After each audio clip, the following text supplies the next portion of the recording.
Everyone can load up World of Tanks console right now and participate in the latest Teenage Mutant Ninja Turtles event. It's plastered everywhere in the game, from both the loading screen and pop-up messages when you first enter into the game, to even the challenge text being highlighted in a bright green on your challenge panel to the side of your tank when you go in. Followed up with its own section in the Wargaming store, of course. Surely this level of event promotion shows a decent level of effort in creating this event and the challenges for us to participate in. That would be my assumption. Let's jump over to the challenges tab to find out if that is correct. So, we have a tiered system with what appears to be stages. It sounds good.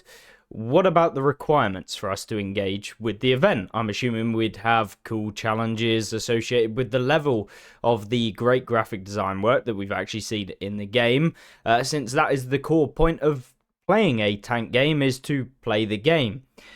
We'll have a repeatable challenge to get pizza slices that is, themed around the whole Teenage Mutant Ninja Turtles. Now, I'm personally not interested in Teenage Mutant Ninja Turtles. I loved it as a kid. Am I interested in it now, however, at 25 years old? Absolutely not. But I digress. That's not really the point of this whole video. We're talking about all of the World of Tanks console events that we've seen within the recent times, whether that be an earner op, whether that be a themed sponsored event that Wargaming are doing, such as this one, and generally the typical trend of Wargaming's events when it comes to earning tanks or rewards based on you jumping in and earning those points. Now, I would guess that these challenges are wide and varied, so we can focus on getting them done and interacting with the actual event that is going on, something that is themed around the event, obviously, to enhance our experience whilst playing. Well, unfortunately, my guess would be entirely wrong, and why I wanted to critique the whole event system anyway for World of Tanks console. So they've implemented for years this type of event, and I'm talking years and years, and that over time this has not only got stale, but it's also uninspiring and hasn't really developed with the times. And most of the times it's even been dumbed down from what we've previously seen with some of the events that tried new things. Although this has been added as a way for all players to have access to the event and enjoy the event, that's the premise of why they've done it in this way, supposedly, average players probably never gonna reach the completion of the event anyway, and thus this serves no real purpose, nor will their gameplay style, gameplay objectives, what they're actually wanting to do in the game, or even the sense of achievement for completing the associated challenges with the event. They're not going to be impacted. And that's kind of the issue. You've made an event that's supposed to be interactive and engaging, but you don't engage with the event at all because you don't need to. There's nothing you have to focus on, really. It's just simply completing certain challenges. I want to clarify, before we get into the nitty-gritty of all of the things and some of the suggestions that we're going to go for, I'm not suggesting that the challenges should be impossible for everyone to complete, but I'm going to suggest an alternative approach to boost us as the players and the people who play the game the best value for your time, and that is the whole point. You're spending your time and they are getting your money. That is the premise of any company, at least in terms of games anyway. You're spending your time, at least you're getting time that's enjoyable, and they're getting your money in order for you to access that content. That's the idea. And although the events in-game are free, obviously we have the Wargaming storefront, which sells vehicles associated to the event, and they want you to buy the vehicles that are associated with the event. I mean, I'd be happy to do that if the event was a decent one and I enjoyed the whole aspect of playing said event, and I'd probably be more willing to spend my money if I enjoyed these types of events in the first place. However, where do we start? So the current challenges that we actually have in game are formed from both added points, so points that you get from games, as well as points that are taken away during your games, depending on your performance within those games. Sounds great, seems pretty intuitive, and makes sense. The better that you do, the more points you get, and the less points you negate from your account, and overall reaching your goal faster. That's the idea. However, what exactly are these challenges, and what do they do? Well, dealing more than 1,500 damage gets you 1 point, so you can do that in any of the games available. So that's a relatively easy-ish achievement to complete if you play higher tier vehicles or Cold War vehicles. So either game mode of World of Tanks console. But exponentially harder the lower the tier of vehicle you play, making basically playing tech tree tanks far less efficient to complete the event, which will play a huge role in you being able to complete the event. So the lower tier you're playing, the less operation completions you're going to do with these challenges, and therefore the less points you're going to get, and the more impact a negative point will have on those games where you are generally getting points, and therefore you're going to end up getting less points overall. And, you know, even if that reduced by 30%, that's adding 30% extra time onto all of those operations and completing the event in total. And, you know, when you do that, it's going to be very, very difficult to complete the event. And we'll talk about and touch on how long it's actually going to take later on down the line in this video, because there's a whole section on the time requirement for you as a person and for a casual player to complete the event. The second point challenge is to deal 500 or more damage in a winning battle. Once again, not a terrible challenge, it's pretty bog standard, but the damage requirement makes this more accessible for lower tiers, so that's a benefit.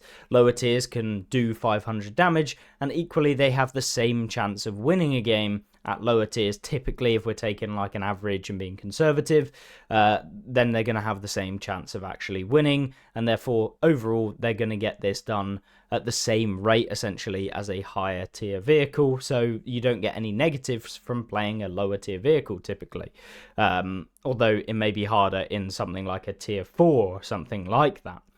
Now, this can be improved based on your own impacts on the game, but still is somewhat RNG based due to the win required. So you still have to win the game. Now, if you're a 40% win rate player, you're brand new to the game, you haven't really played that much, compared to someone that's played like me and has 61% win rate, then you're going to essentially complete the operation 50% less often, so less frequently in terms of the win challenge that we have.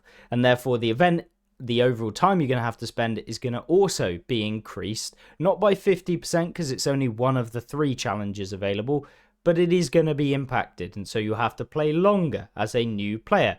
Remember that most players don't make YouTube videos about the game, they don't play hundreds of games every single week, they don't spend, 8 hours a day playing World of Tanks, they're not, jumping on and playing 10, 12 hours of a weekend in order to complete the event.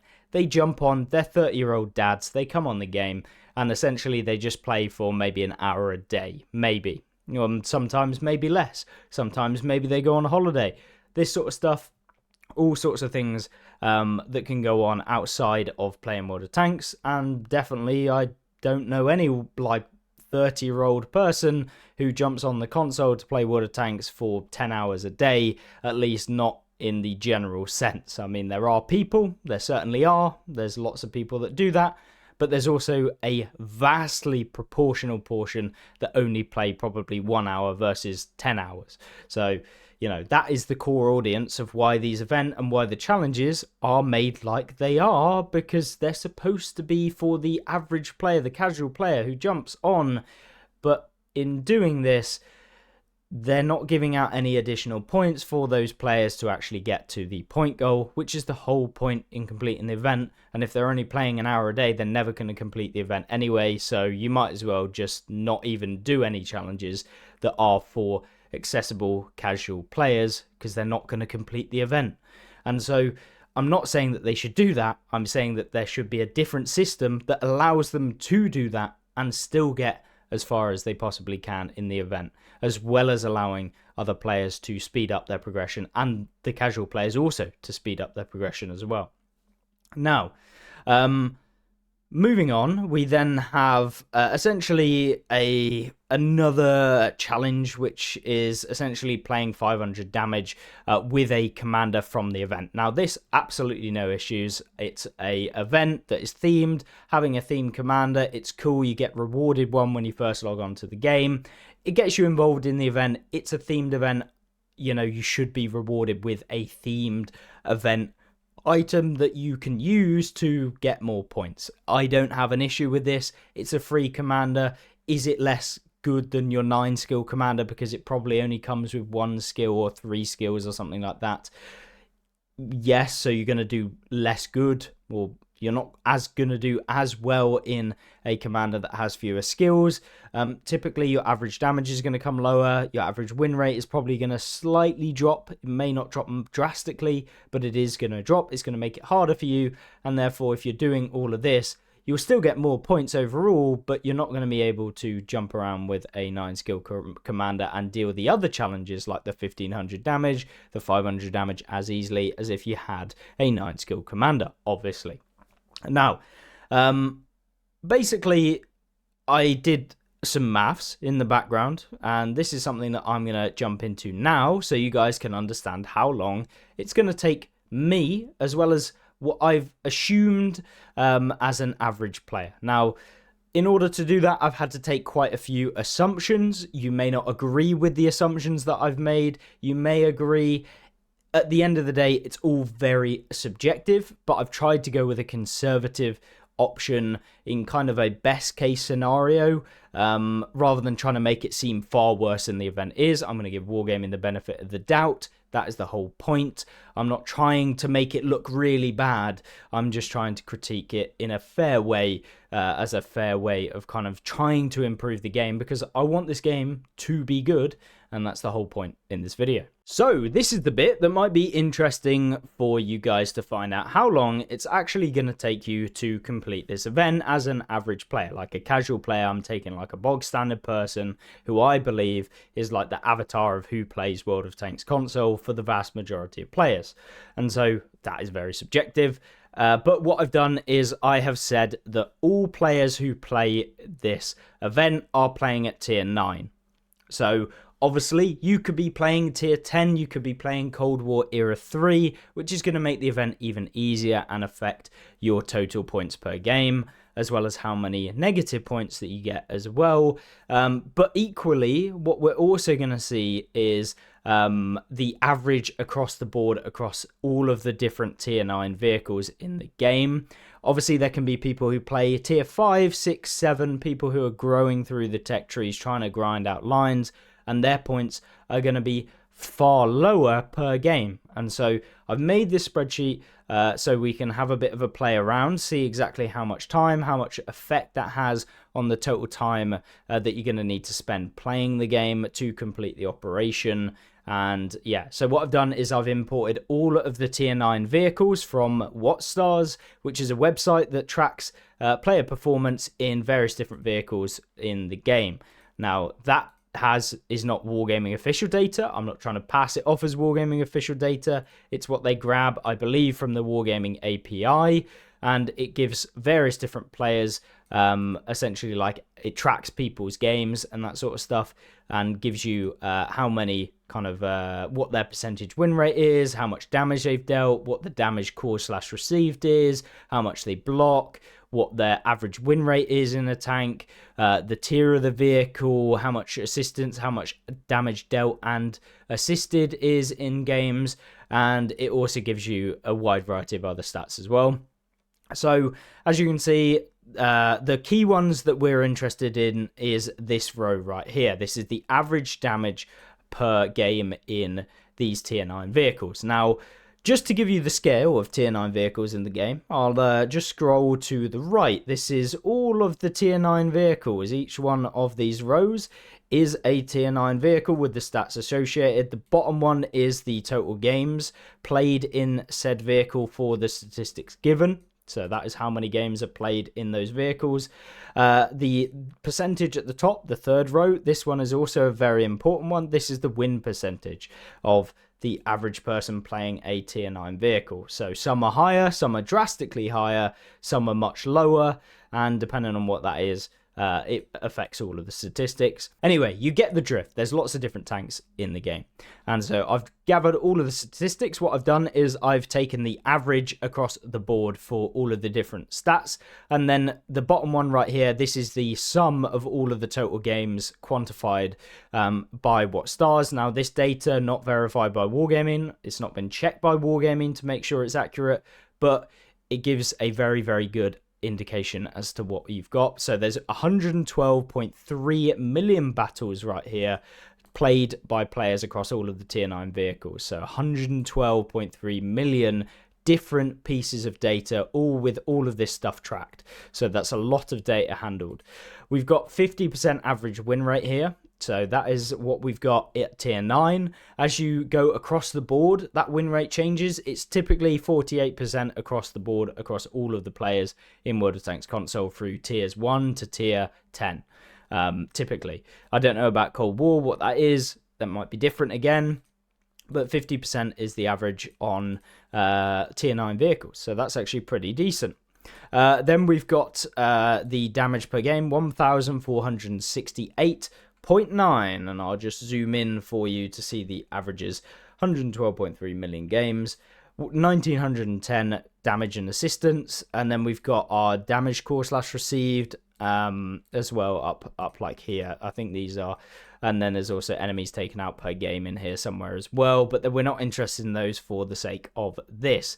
What we are interested in is the win rate, the average damage, and in order for a further assumption, I have assumed that everyone is playing with the event commander. So everyone and you would have the event commander. You're playing with it every single game. If you're not, it's going to make these statistics much worse because you're not going to get those points. You can see we've got an overwrite column here. So I have got a yes and a no. So if I want to overwrite these, I can put my own statistics specifically across my account. These are actually my statistics across the board of all of my tanks that I've played. So this is across, I believe, something like 25,000 games, something like that. I think we've played at this point, might be 28,000. I can't quite remember. But these are my statistics for each of these. Now down here we have got percentage of games survive less than 2 minutes, 5%. This is a value that I have basically made up. So how many games do I think the average person survives less than 2 minutes in? I've said 5%, it could be 1%, it could be 2%, it could be 20%. I don't know. So I've gone with a reasonable thing. I think 5%, 1 in 20 games where you get taken out straight away, less than 2 minutes. I think that's fairly fair for the average casual player who plays the game. Percentage of games, 500 damage or less, I've put as 10%. That's quite conservative. I think that people probably do more than that at tier 9. So if we were playing tier 9, that's what it would be. And so, yeah, the average damage, etc. You get my drift. Now, I've added in all of the points objectives, so what you need. So you can see here, 500 or more damage with Event Commander, 500 more damage and win, and then 1,500 damage. Now what we've got is added the objective numbers, so 1, 2, and 3, which are these 3 here. And then we've got assumed points per game. Now, assumed points per game, this is based on the win rate, it's based on the average damage, and it's based on what you would typically do with the win percentage. So your damage with the Event Commander. So essentially what I've said, because there's 1,500 damage as an average, I've put conservatively as 1. So you're getting this point every game that you play. Now this is probably not actually accurate because sometimes you're going to deal less than 500 damage. And in fact, if we were to take into account a 10% where you're dealing 500 or less damage, that would actually bring this down to 0.9, but I've kept it as 1 anyway to be conservative, so everyone is getting 1 point. Then we've got number 2, which is percentage or more damage and win. I've disregarded you dealing less than essentially 500 damage, so it's based only on the win rate, so that is 0.5. Obviously, there is going to be cases where you deal less than 500 damage, and so this theoretically is much higher, or not much higher, but it is going to be higher than what you actually get. And then 3 is the average damage for tier 9 vehicles divided by the requirement, which gives us 0.98. So we could then come down, and that is going to give us essentially our total points for every game. So 2.48 points per game is what the average player could expect in the best case scenario, I think. Obviously, we could go up to tier 10 and it's going to make it even easier, but the values aren't really going to change. It's literally going to go up from like 0.98 to 1 probably. So you're going to get like 2.5 points a game. Point negative objectives, obviously you've got survive less than 2 minutes and dealt 500 damage or less. So the requirement is to survive 2 minutes. And so what I've done is use the percentage of games survive less than 2 minutes and the percentage of games 500 damage or less. And we've times those by the 1 point, like negative point. So you can see we have got a total of 0.15 points per game that you're going to lose. So about 1 in 6 games that you're going to lose. I think it's slightly higher, 1 point every 6.66 games or something like that, I think. But your total points per game is 2.33 based on all of the stuff that we've gone through here. I wanted to go in depth as to what I've done so you guys can look at it and see exactly what I've done, where I've got these values from. I've not just pulled them out my backside. And what I'll do is maybe make this spreadsheet available to you to see exactly what it is. Now, if I go over to the right hand side, we have the event requirement. So what do we need to complete the event fully? I've based it on the event being fully completed for a person. So the number of games required to complete the challenge. This is based on the points for the full completion, which is 500 points to complete it. We need 215 games required in 3 weeks, which is the 21 days in the 3 weeks available for the event. And we've got an average games per hour of 6. I think that this is actually relatively conservative. I think it could be less if you're a experienced player. It could be maybe higher, but in doing so, you're actually not going to... If you're getting through 10 games in an hour, you're probably not surviving very long, and you're probably not going to be getting anywhere near as many points. So it probably ends up working out about the same sort of region. But for me, I probably play like 5 games an hour because of the fact I spend a lot longer in the games. I'm not usually getting taken out very quickly, that sort of stuff. So, and also you've got time in between menus. Maybe you change a tank, maybe you alter your commander, maybe you upgrade packages on your tank. You have to factor all of that in, not just simply that every game lasts about 6 minutes or something like that. There's time between everything. So based on that, we have got 35.8 hours. So that is based on the number of games required to complete divided by the amount of games played per hour, which comes out as 35.8 hours in order to complete this event for the average player. That's quite a lot of hours. That's a day and a half, essentially. Well, almost exactly a day and a half of playing the game over the course of 21 days.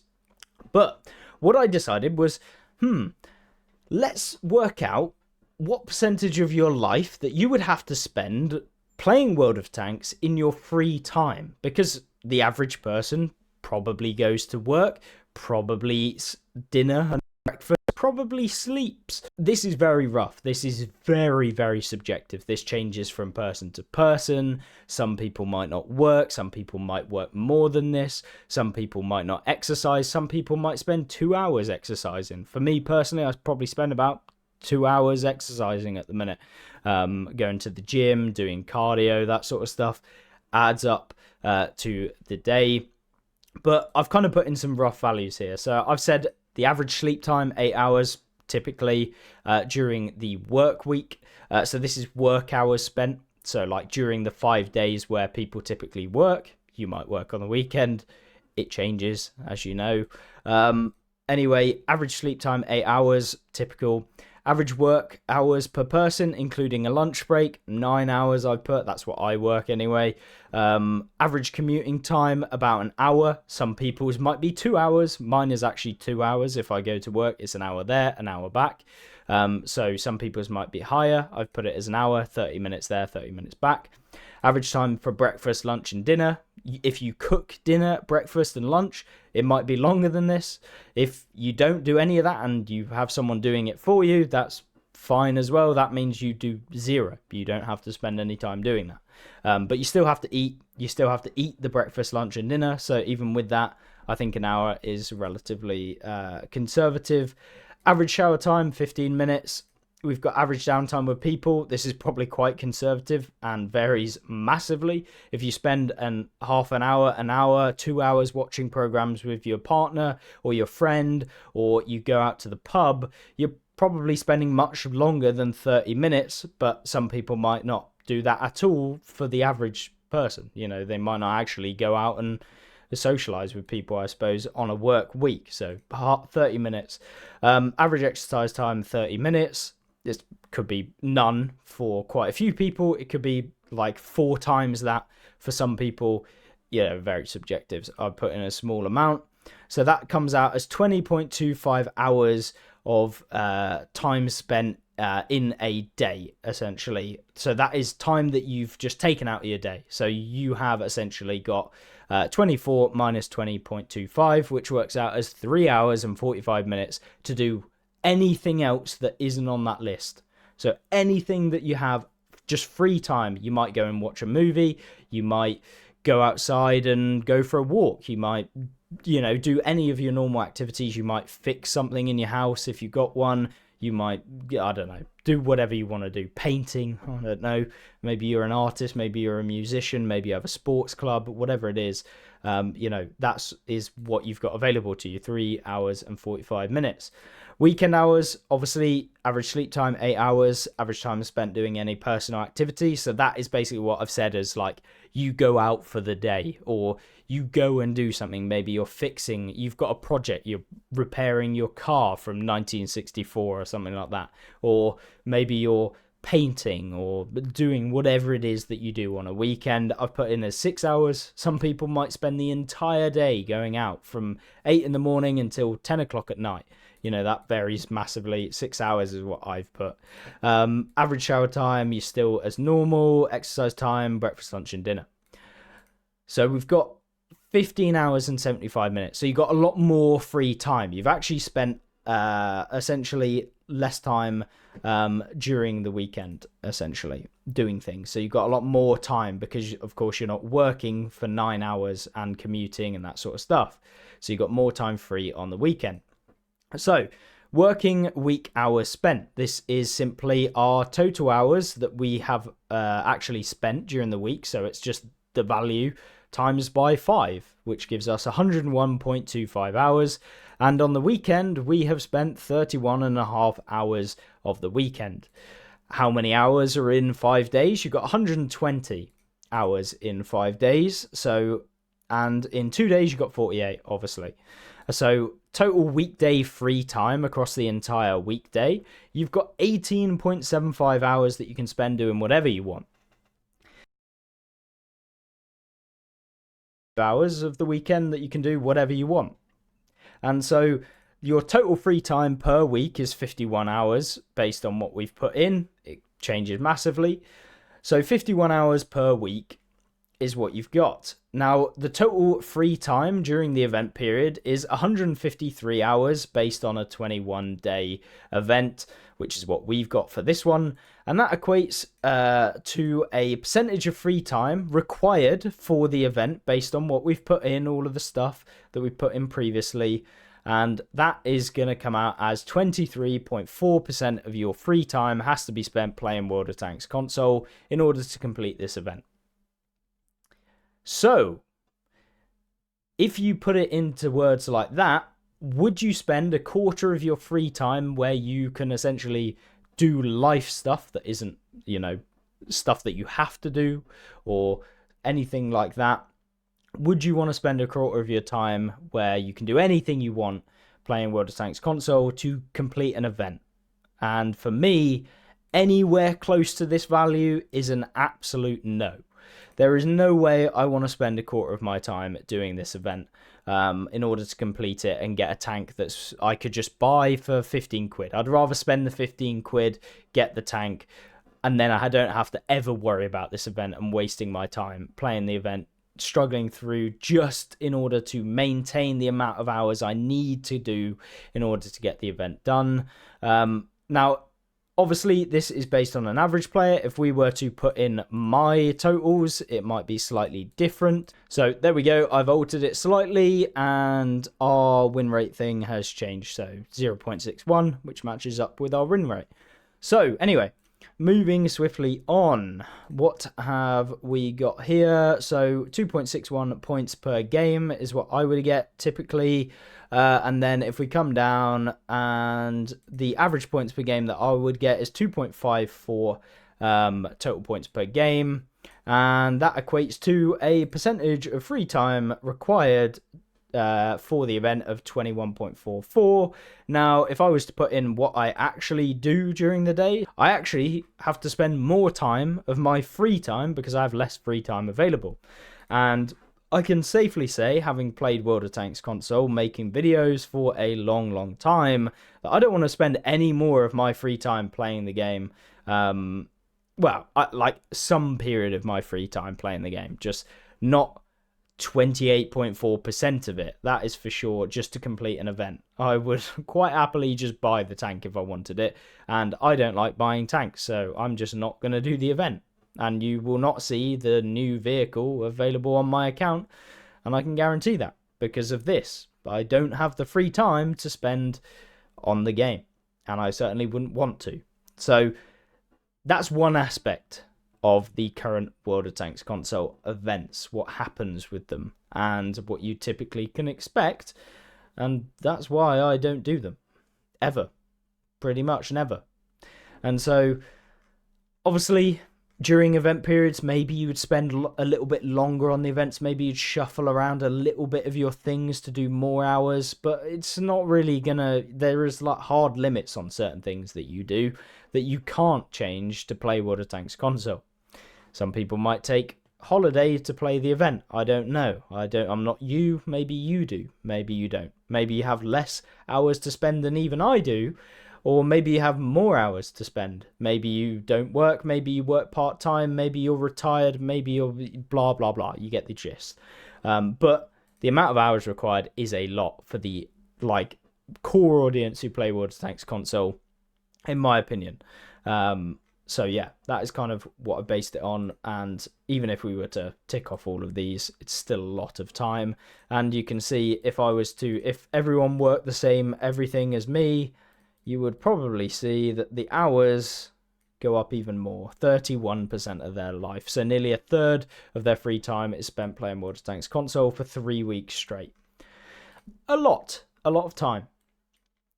But anyway, moving swiftly on to what's next in this video. Now, to kind of close off this video, what would I actually recommend for these types of events? What would I like to see? What would make me engage more, even if I didn't have the time anyway to complete the event? What would make me feel more rewarded for doing the event, engage with the event, maybe want to spend more time playing the game? And even if I just was never going to get the reward anyway, because at the minute, there isn't anything. There's nothing of interest or nothing to work towards that I feel like wants me to get the rewards that are there, or has enough of a challenge for me to want to jump on and try and get those done, and maybe even make a video of me doing these weird challenges. It's not going to happen. When it comes to this, obviously the biggest thing is making the game more engaging and enjoyable during these events. So you can do this by adding more challenges.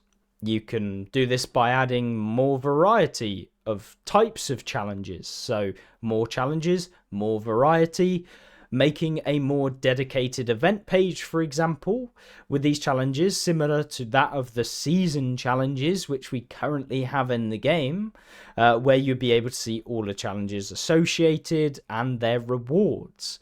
Current challenges could remain repeatable, so the ones that we've currently got for this event could remain repeatable, and others would be limited in completion. So you could have repeatable, non-repeatable. The non-repeatable might give you more points for essentially completing them. They might be tougher challenges. They might be different challenges. Maybe you can't complete them in one game. It's not possible to do it. And so you're getting more points for completing those. It's much like we have with the season challenges, but make them more interesting. Not like assist 10,000 damage or in any number of games. Like, you can still have those, but maybe deal 5,000 damage 3 times. And for doing that, you get some silver, like 1,000,000 silver, if you manage to deal 5,000 damage 3 times. Instead of the stages, or in addition to the stages, you receive in-game rewards like silver, XP boosters at set bonus rewards, where season pass points would be normally on the season pass challenges that you've got, you know, on the right hand side where it says 6 points for completing the set of challenges, like dealing 10,000 damage in any number of battles, and you get 6 season pass rewards. What about replacing that with 100k silver? And for every completion that you get towards that total, you get the points for the event. Maybe that would be cool. Maybe that would be more interesting. Maybe that would make you want to do certain aspects of the challenges. Maybe you want a camo that's available on one of the challenges and you really want that one, so you're focusing really hard on that rather than, you know, whilst also completing the overall event like you normally would. So you could do that. It makes it more engaging. You have to actually go in and see what you want to focus on more. Do you want to deal more spotting damage? Are you going to be a light tank player for the event? Or are you going to be playing tank destroyers? Are you going to be trying to block more damage playing your heavy tanks? What sort of tank do you want to play? What's your favorite? What are you best at? What can you adapt your playstyle to try and do the best at the event that you possibly can? And not just, I'm going to have to play 300 games. I'm going to have to play 400 games. Based on my skill level, I can play 200 games. You know, that is basically what we have now. There's no change in gameplay style other than try to play better. Which, even playing better doesn't really do a whole lot. You saw the difference between mine and a player with 48% win rate. There wasn't much of a difference in the time required. And so it's not really performance based, other than having those terrible games where like you do no damage or stuff like that. That can severely impact how many you're getting, depending on how frequent those happen and where you don't meet the requirements. So at the moment, I'd rather that. I'd rather having these more in-depth challenges. And I'm not just talking about giving out challenges that are going to impact the matchmaker, because there are challenges which will impact the matchmaker, such as, for example, let's take a look, like spot 5 enemies in a game. You're going to end up with light tanks just YOLOing over a hill to spot 5 enemies in a game. That sort of challenge, really not a good design challenge. What about spot 5 enemies but survive the game? That is something they've done before. It kind of stops that YOLO mentality. And I'm not saying that that's the best challenge for spotting vehicles. I actually think it's probably somewhere in the region of spot 5,000 damage in a game, or spot 3,000 damage worth of hit points in a game. Similarly, you could have tracking a target. Track 100 vehicles, and for each, or like track 50 vehicles, and for each 10 vehicles that you track, you get 5 points or something like that, or you get half a point every time that you manage to get that, like a bite of a pizza, for example. And you could do that. That sort of thing could definitely be done. It's been seen on the season challenges tab. And then like to negate this whole thing about lower tiers being affected, why not deal 25% of the enemy team's hit pool as damage? That way, it doesn't matter what tier you're playing, you're getting the points based on how much damage you deal of the enemy team. Plus, it's cool to see that you've dealt 50% of the enemy team's hit points as damage. As a singular player, you have taken out 50% of the enemy team's health as a singular player. Maybe you get rewarded 50 points for having a game like that, where you do so much for your team, you get rewarded and you're like, yes, not only have I had an insane game, but I've got a load of points that's progressed me massively towards this operation. And I may only have one of those for every so many events that come around, but I got one. And that gives you an incentive to do that. And it feels cool. At the minute, it's like, oh, I played another game. Spam A, hold A, get rid of all of these notifications at the end of a battle. Nothing really matters. Whereas when you do something like that, you get a massive bonus and a little extra bit of like an enhanced experience towards the event. And, you know, you're doing more for that event, and you can see it. You can brag to your friends that you managed to get the hardest challenge in the event, as opposed to you played the 300 games. Do you see where I'm coming from? The event system, it could be so good, and it is so close to being there. But unfortunately, there just isn't that diverse a range of challenges that really gets you invested and engaged with the whole event itself. And it just becomes a daily escape where you have to play 2 hours a day for X amount of time to get the event done, and you don't have to think about it. Now, I've seen people say that this event is actually really good. It's based on performance. But at what performance is it? Because it's 500 damage for 2 of them.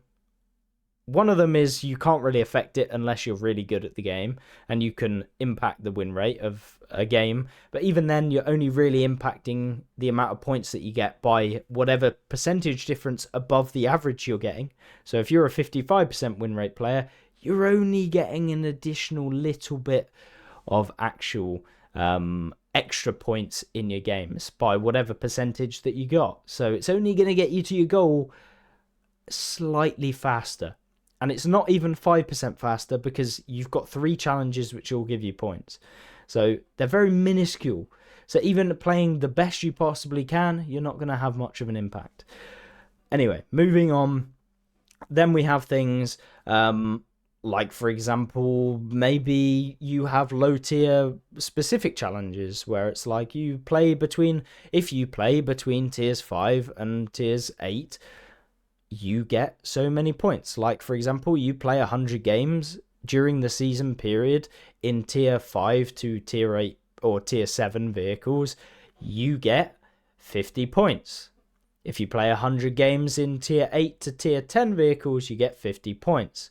And that way people pick, I might play tier 8 vehicles for this event. Or I'm actually grinding tech tree tanks, so I'm going to play, the lower tier vehicles. Or maybe you get rewarded for doing a proportional of the 2 or something like that, where, it's joint into one, where it's like play 10 games at tier 5, play 10 games at tier 6, play 10 games at tier 7, play 10 games at tier 8, play 10 games at tier 9, and play 10 games at tier 10.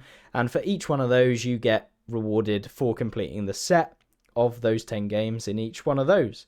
They don't have to be like play 100 games in each one of the tiers, but, if you play a lot of tier 7, you're going to get that challenge completed quicker, but then you're going to be sacrificing points where you could play a different tier.